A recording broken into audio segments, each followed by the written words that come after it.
Nadagdagan pang kasama sa Immigration Lookout Bulletin Order ng Department of Justice o DOJ kaugnay sa investigasyon sa umano'y maanumalyang flood control project sa bansa. May report si Luisa Erispe.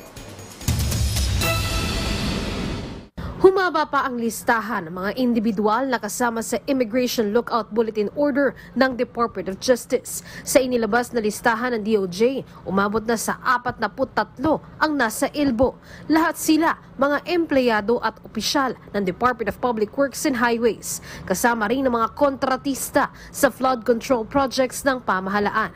Ang ILBO ay sagot sa hiling ng Senate Blue Ribbon Committee at ng DPWH habang gumugulong ang investigasyon sa mga maanumalyang flood control projects. It's a precautionary measure that we are doing so that they will be discouraged from traveling out of the country.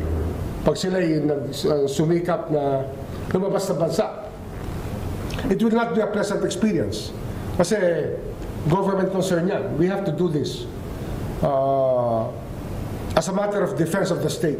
Una sa listahan ang mag-asawang Diskaya na may-ari ng Alpha at Omega General Contractor na daan-daan ng flood control projects sa gobyerno.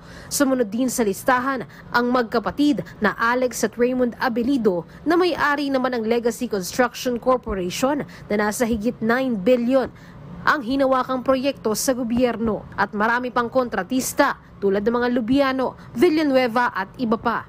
Sa mga opisyal naman ng DPWH, kasama na sa ILBO si dating 1st District Engineer ng Bulacan na si Henry Alcantara.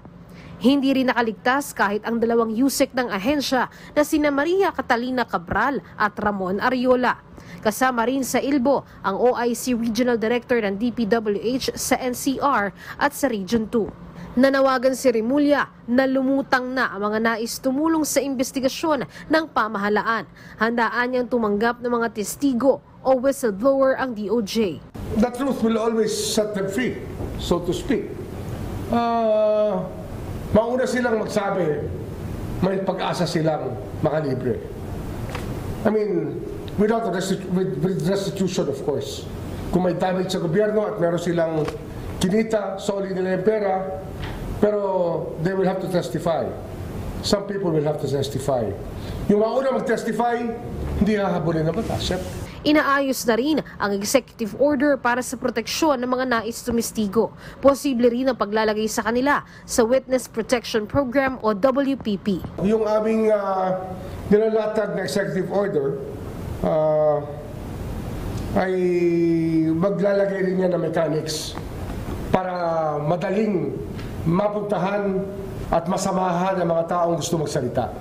Ayun ang pinakamahalaga dito, yung mechanics para meron silang malapitan na pinagkakatiwalaan para malaman natin ang mga pangyayari.